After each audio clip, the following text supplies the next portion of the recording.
আসসালামু আলাইকুম রহমতুল্লাহি অবরকাতুহু। সম্মানিত দর্শক, জুলাই এবং আগস্ট বিপ্লব কি বেহাত হয়ে গেছে? এই বিষয়ে নিয়ে আলোচনা করব। তার আগে গত ১ বছর ধরে বাংলাদেশে যা কিছু ঘটছে এবং ২০২৪ সনের জুলাই এবং আগস্টের সেই রক্তাক্ত যে দিনগুলো, সেই দিনগুলো সময়ের বিবর্তনে এখন কোন পর্যায়ে এসে পৌঁছেছে তা নিয়েও আলোচনা করব।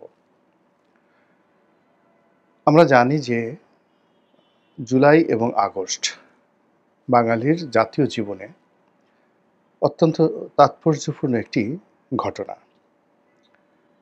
১৫ বছরের শাসন, শেখ হাসিনার স্বৈরশাসন, যেটাকে এখন সবাই ফ্যাসিবাদী শাসনের চরম পরাকাষ্ঠা বলার চেষ্টা করছেন। সেই শাসনের পতন হয়েছিল জুলাই আগস্ট এর গণ-অভ্যুত্থানের মাধ্যমে। তো এখন এই যে জুলাই এবং আগস্ট, কেউ বলছেন এটা গণ-অভ্যুত্থান, কেউ বলছেন গণবিস্ফোরণ, আর কেউ বলছেন এটি বিপ্লব। শেখ হাসিনার পতনের পর ডক্টর মোহাম্মদ ইউনূস যে সরকার গঠন করলেন ২০২৪ সনের আগস্ট মাসের ৮ তারিখে, সেই সরকারের রূপ, সেই সরকারের প্রকৃতি এবং সেই সরকারের যে কর্মপ্রণালী গত একটি বছর ধরে ভীষণ রকম বিতর্ক হচ্ছে। সরকারের যারা ঘনিষ্ঠজন দেশে এবং বিদেশে, কেউ বুদ্ধিজীবী, কেউ হয়তো সোশ্যাল মিডিয়াতে কন্টেন্ট ক্রিয়েটর, কেউ লেখক, তারা প্রথম থেকেই সরকারকে সতর্ক বাণী উচ্চারণ করছেন কতগুলো বিষয়। সেটি হলো যে এই তারা যে শপথ গ্রহণ করেছেন এটা একটা ভাওতাবাজি, এবং এই যে শপথ গ্রহণের মাধ্যমে তারা সাবেক সরকারের যে ধারাবাহিকতা, সংবিধান সমুন্নত রাখার অঙ্গীকার এবং রাষ্ট্রপতি চুপ্পুর অধীনে শপথ নিয়ে তারা যে সরকার পরিচালনা করছে, এটা আগামী দিনে তাদের জন্য বিরাট এক ঝুঁকির কারণ হয়ে দাঁড়াবে। এর কারণ হলো বর্তমান সংবিধান অনুযায়ী আপনি যেভাবেই পরিবর্তন করেন বা পরিমার্জন করেন, জুলাই এবং আগস্ট এই বিপ্লবটি রাষ্ট্রদ্রোহ। আর শেখ হাসিনা যেভাবে সংবিধানকে পরিবর্তন করেছেন, সেক্ষেত্রে এই রাষ্ট্রদ্রোহের মামলা একেবারে মৃত্যুদণ্ড। তো এই সকল কারণে ডক্টর মোহাম্মদ ইউনূসের যারা শুভার্থী তাদের বক্তব্য ছিল যে ইমিডিয়েটলি সংবিধানকে ছুঁড়ে ফেলে দেওয়া হোক, ইমিডিয়েটলি নতুন একটা সংবিধান প্রণয়ন করা হোক, ইমিডিয়েটলি একটি বিপ্লবী সরকার গঠন করা হোক, তারপর একটা জুলাই আগস্ট চার্টার, যেটিকে স্বাধীনতার সময় স্বাধীনতার ঘোষণাপত্র, এখানে জুলাই আগস্টের ঘোষণাপত্র হিসাবে অনেকেই অভিহিত করার চেষ্টা করছেন যে এরকম একটা জুলাই আগস্ট চার্টার ঘোষণা করে নিজেদের যে আইনগত ভিত্তি, এটিকে একটা বিপ্লবী সরকারে রূপান্তরিত করতে হবে। অন্যথায় আগামী দিনে রাষ্ট্রযন্ত্রের যে কূটকৌশল, দেশে বিদেশে চক্রান্ত এবং যারা ক্ষমতা হারিয়েছে তারা যদি সদল বলে দেশি বা বিদেশি শক্তির মদদে পুনরায় ফিরে আসে, একজনের পিঠের চামড়া থাকবে না। তো যারা রাষ্ট্র পরিচালনা করছেন, উপদেষ্টা মণ্ডলী, প্রধান উপদেষ্টার নেতৃত্বে, তাদের সঙ্গে যে সকল ছাত্র এবং জনতা, বিপ্লবী ছাত্র এবং জনতা বলে যারা সমন্বয়ক রূপে ইতিমধ্যেই সারা বাংলায় তোলপাড় তৈরি করেছেন, তারা সেই ২০২৪ থেকে আজ অবধি অনেক কিছু করার চেষ্টা করেছেন, অনেক কথা বলেছেন, কিন্তু শেষ পর্যন্ত তারা আওয়ামী লীগের কিছু শীর্ষ নেতাকে গ্রেপ্তার করা, তাদেরকে বিচার করার জন্য আইসিটি কোর্টে ন্যস্ত করা এবং আইসিটি কোর্ট পুনর্গঠন করা, এ সকল কিছু কাজকর্ম করার চেষ্টা করছেন এবং সংবিধানে কিছু মৌলিক পরিবর্তন, নির্বাচন ব্যবস্থা সংস্কার এবং নতুন কিছু বিধি ব্যবস্থা তৈরির জন্য এই গত ১১ মাস ধরে প্রাণান্ত তারা চেষ্টা করছেন, কিন্তু এখনো পর্যন্ত দৃশ্যত কোনো ফল হয়নি। অন্যদিকে দেশের প্রধানতম রাজনৈতিক দলগুলো, এর মধ্যে দুটো গ্রুপ আছে। একটা গ্রুপ হলো বিএনপির নেতৃত্বে একটা গ্রুপ যারা ইমিডিয়েটলি নির্বাচন চাচ্ছে, আর জামাতের নেতৃত্বে আরেকটি বিশাল গ্রুপ যারা ডক্টর মোহাম্মদ ইউনূসকে যে কোনো মূল্যে যে কোনো অবস্থায় সাহায্য করতে চাচ্ছে।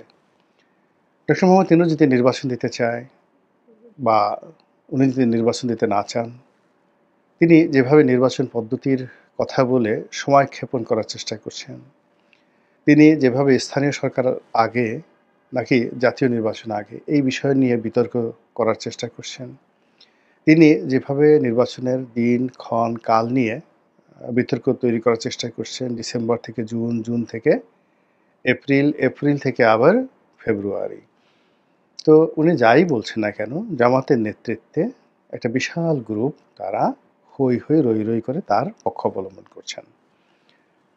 কিংস পার্টি হিসেবে পরিচিত এনসিপি এবং এনসিপির মেন্টর বা প্রধান যাকে বলা হয় মদতদাতা হিসেবে জামাত। এর বাইরে আরও প্রায় ৭০-৮০টি ছোট ছোট কিংস পার্টি ইতিমধ্যে গঠিত হয়েছে। তো এই সমস্ত কিংস পার্টিকে খুব সুকৌশলে বিএনপির বিরুদ্ধে দাঁড় করিয়ে দেওয়া হয়েছে এবং দল ভাঙা গড়ার যে চেষ্টা অতীতে হয়েছে, ঠিক ওইরকম দল ভাঙা গড়ার চেষ্টা অব্যাহত আছে। জোট ভাঙা গড়ার চেষ্টা হচ্ছে। এখানে ভাঙা গড়ার না, ঠিক বিএনপির কাছ থেকে যতটা সম্ভব উত্তম ব্যক্তি, উত্তম দল, উত্তম গোষ্ঠী এদেরকে আলাদা করে নতুন একটা বলয় তৈরি করার চেষ্টা করা হচ্ছে। অন্যদিকে দিন যত যাচ্ছে রাজনীতির ময়দান বিএনপির জন্য ভয়ঙ্কর হয়ে উঠছে। দলাদলি, মারামারি, অন্তর্দ্বন্দ্ব ইত্যাদিতে বিএনপির প্রতিটি দিন তাদের কাছে একটা নতুন নতুন মৃত্যুকূপ হাজির হচ্ছে। তো এই অবস্থা থেকে রেহাই পাওয়ার জন্য তাদের জন্য সবচেয়ে বেশি নিরাপদ এবং গ্রহণযোগ্য হলো ইমিডিয়েটলি একটা নির্বাচন করা। কিন্তু অবস্থা এমন হয়ে গেছে যে সরকার খেলতে খেলতে খেলতে খেলতে তাদেরকে সাপলুডুর খেলা খেলতে খেলতে এমন একটা জায়গায় নিয়ে এসেছে, এখানে কেবলমাত্র বিএনপি ছাড়া আর কেউ নেই। আবার অন্যদিকে বিএনপির মধ্যেও যারা সিনিয়র রাজনীতিবিদ রয়েছেন, তাদের কাউকে চীনাপন্থী, কাউকে ভারতপন্থী, কাউকে তারেক জিয়াপন্থী ইত্যাদি নানা রকম ট্যাগ দিয়ে দলের মধ্যে বিভক্তি তৈরি করা হচ্ছে। এই বাস্তবতায় সেই জুলাই আগস্ট বিপ্লব, জুলাই আগস্ট গণ অভ্যুত্থান কিংবা জুলাই আগস্ট গণবিস্ফোরণ সেটি ১১ মাস পরে কেমন আছে? এখন ২০২৫ সনের জুলাই মাস চলছে। এই জুলাই মাস নিয়ে যে স্বপ্ন ছিল, যে আগস্ট মাস নিয়ে মানুষের মধ্যে যে আবেগ ছিল, তার কোনো কিছুই অবশিষ্ট নেই। যে মানুষগুলো মাথার তাজ ছিল, যে মানুষগুলো পছন্দের শীর্ষ অবস্থানে ছিল, যাদেরকে দেখলে অন্তর পুলকিত হতো, সেটা ডক্টর মোহাম্মদ ইউনূস থেকে শুরু করে এই বিপ্লবী যারা সন্তান ছিলেন, সূর্য সন্তান ছিলেন, তারা সবাই এখন গোস্বার কারণ হয়ে দাঁড়িয়েছেন। তাদেরকে দেখলে এখন প্রায় বেশিরভাগ মানুষ বিরক্ত হন এবং তাদের কোনো কথার জাতীয় এবং আন্তর্জাতিক গুরুত্ব এই মুহূর্তে নেই। তো এই কারণেই আমরা আজকের যে শিরোনাম দিয়েছি সেটা হলো বিপ্লব কি বেহাত হয়ে গেল কিনা, বিপ্লব কি পাল্টা বিপ্লবে পরাজিত হলো কিনা। এখানে বর্তমান সরকারের বা বিপ্লবী সরকারের বা গণ অভ্যুত্থানের সরকারের সবচেয়ে প্রভাবশালী কয়েকজন তাত্ত্বিক নেতা এই জুলাই মাসে ২৫শে জুলাই মাসে কয়েকটি পত্রিকায় সাক্ষাৎকার দিয়ে যেটি বলার চেষ্টা করছেন যে যেদিন সরকার ২০২৪ সনে এই বর্তমান সরকার শপথ নিল এই সংবিধানের অধীন, ওই দিনই বিপ্লব পরাজিত হয়েছে এবং ওই দিনই প্রতি বিপ্লব হয়েছে। শেখ হাসিনা সরকারের যারা আপনজন তারা খুব সুকৌশলে প্রতি বিপ্লব ঘটিয়ে এই বিপ্লবীদেরকে প্রতি বিপ্লবী যে বলয় সেই বলয়ে নিয়ে তাদেরকে শপথ পড়িয়ে ক্ষমতায় বসিয়ে দিয়েছে। তো কাজেই এখন সেই বিপ্লবকে যদি আমাদের ধারণ করতে হয় তাহলে আগস্ট মাসের ৮ তারিখের আগের ঘটনাপুঞ্জি আমাদেরকে স্মরণ করতে হবে। আর তাত্ত্বিকদের মতে যেটি হচ্ছে যে এখন যদি সরকারকে বা সরকারের শ্রেণী চরিত্রকে আপনি আ মূল্যায়ন করেন তাহলে সেক্ষেত্রে হবে যে তারা যে সাবেক যে বিপ্লব, সেই বিপ্লবের প্রতি বিপ্লবের ফসল। এগুলো হলো আ ইউনুসপন্থী যারা যাকে বলা হয় তাত্ত্বিক রয়েছেন তাদের বক্তব্য। অন্যদিকে যারা ইউনুসপন্থী উগ্র সমর্থক রয়েছেন, তারা এখন হতাশ নন। তাদের বক্তব্য হলো যে এখনো সময় আছে ঘুরে দাঁড়ানোর জন্য। আমাদেরকে যেকোনো মূল্যে গণভবন আমরা যেভাবে ধ্বংস করেছি, সুধাসদন যেভাবে আমরা গুঁড়িয়ে দিয়েছি, যেভাবে আমরা ৩২ নম্বর গুঁড়িয়ে দিয়েছি, একইভাবে আমাদেরকে বঙ্গভবন দখল করতে হবে এবং শাহাবুদ্দিন চুপ্পুকে সেখান থেকে সরিয়ে ছুঁড়ে ফেলে দিয়ে সেখানে আমাদের পছন্দের মানুষ বসাতে হবে। এবং সেই পছন্দের মানুষ বসানোর জন্য তারা নানা রকম ফন্দি ফিকির করছেন এবং আজকে আমি যে ভিডিও করছি জুলাই মাসের ২ তারিখ যেটা শোনা যাচ্ছে যে জুলাই মাসের সামনের দিকে এরকম ৩ তারিখ বা আরও কয়েকদিন পরে বঙ্গভবন দখলের জন্য একটা চেষ্টা চালানো হবে এবং সেই চেষ্টা আবার প্রতিহত করার জন্য প্রতিপক্ষ সর্বোচ্চ শক্তি সেখানে নিয়োগ করবে। তো যাই হোক এরকম একটা অনিশ্চয়তার মধ্যে যেটা বলতে হয় যে বিপ্লবকে ধারণ করতে হলে বিপ্লবীদের যোগ্যতা লাগে, বিপ্লবীদের পরিকল্পনা লাগে, বিপ্লবকে বাস্তবে রূপান্তরিত করে এখন পর্যন্ত একটি সুন্দর শাসন ব্যবস্থা যদি কেউ চালু রেখে থাকে তার সবচেয়ে জ্বলন্ত উদাহরণ হলো কিউবা। তো কিউবার ফিদেল ক্যাস্ট্রো বিপ্লবী ছিলেন, তার চেয়েও বড় বিপ্লবী ছিলেন চে গুয়েভারা বলিভিয়ার। কিন্তু তিনি বিপ্লবকে সফল করতে পারেননি অন্য দেশে। কিন্তু তার বন্ধু এবং তার সহযোদ্ধা তিনি যে তাদের যে বিপ্লবটা তারা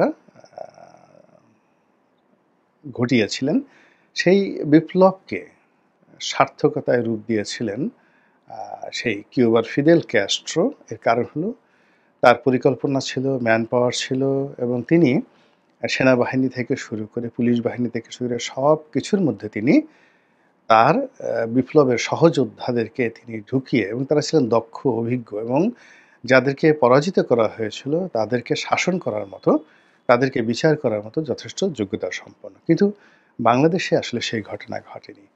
বাংলাদেশ ১৯৭১ সনেও বঙ্গবন্ধু যেইভাবে প্রতিবিপ্লবীদের দ্বারা পরিচালিত হয়েছেন এবং ৭১-এর যে স্পিরিটটি এটি পাকিস্তানি আমলাতন্ত্রের দ্বারা এটি ডিফাইন্ড হয়েছে। অর্থাৎ মুক্তিযুদ্ধ কি, মুক্তিযুদ্ধের পর কারা শাস্তি পাবেন, কারা ক্ষমা পাবেন, এই সকল বিষয়ে সিদ্ধান্ত নিয়েছেন তারা যারা মুক্তিযুদ্ধ করেননি এবং মুক্তিযুদ্ধের বিপক্ষে ছিলেন। আবার এখন এই সময়টিতে গত ১১ মাসে সরকারের যত গুরুত্বপূর্ণ সিদ্ধান্ত তারাই নিচ্ছেন যারা সরাসরি জুলাই আগস্ট বিপ্লবের বিরুদ্ধে ছিলেন এবং এই বিপ্লবকে ঠেকিয়ে দেওয়ার জন্য সর্বশক্তি নিয়োগ করেছেন। তো কাজেই এই যে অতীতে যে কথাগুলো হয় যে বিপ্লব সবসময় বিপ্লবীদের খেয়ে ফেলে এবং এখন ইরানের যে ধর্মীয় নেতা আয়াতুল্লাহ আলী খামেনি অতি সম্প্রতি তিনি যে ভাষণটি দিয়েছিলেন ইরান এবং ইসরায়েল যুদ্ধের সময়টিতে, সেখানে তিনি বলেছিলেন যে ইন জেনারেল বিপ্লবীদেরকে খেয়ে ফেলে যেভাবে ফ্রান্স রেভলিউশনে সেই যারা বিপ্লবী ছিলেন তাদেরকে খেয়ে ফেলেছিল এবং ১৫ থেকে ১৭ বছর ধরে এই বিপ্লব এবং প্রতি বিপ্লবীদের সংঘাতে সমস্ত ফ্রান্স তছনছ হয়ে গেছিল। অতীতের সেই শিক্ষা থেকে আয়াতুল্লাহ খামেনি যিনি এই বিপ্লবের ফাদার, ইরান রেভলিউশনের ফাদার, তিনি যে নিয়ম করেছিলেন, যে সরকার গঠন করেছিলেন, যে বিপ্লবী আর্মি তৈরি করেছিলেন, রেভলিউশনারি গার্ড তৈরি করেছিলেন, সেই গার্ড আজকের যে অবস্থায় আছে সেটা সেই বিপ্লবের স্পিরিটকে ধারণ করে এবং তিনি খুব গর্ব করে বলছিলেন যে ইরানের সবচেয়ে বড় সফলতা হলো ইরানের বিপ্লব তার বিপ্লবীদেরকে খেয়ে ফেলতে পারেনি। ফলে এই যে যুদ্ধ, এই যুদ্ধ চলতে থাকবে এবং এই যুদ্ধে ইরানের বিজয় একেবারে শিওর। এখন সেই আয়াতুল্লাহ আলী খামেনির সেই বক্তব্য মাইলস্টোনে পরিণত হয়েছে ইরানের বিজয়ের মাধ্যমে। এখন বাংলাদেশের যে বিপ্লব, সেই বিপ্লবটা এখন কোথায় আছে, এর ফলাফল কি হবে, এটা আপনারা সহজেই অনুমান করে নিতে পারেন। আল্লাহ আমাদের সবাইকে হেদায়েত দান করুন এবং হেফাজত করুন। আসসালামু আলাইকুম ওয়া রাহমাতুল্লাহি ওয়া বারাকাতুহু।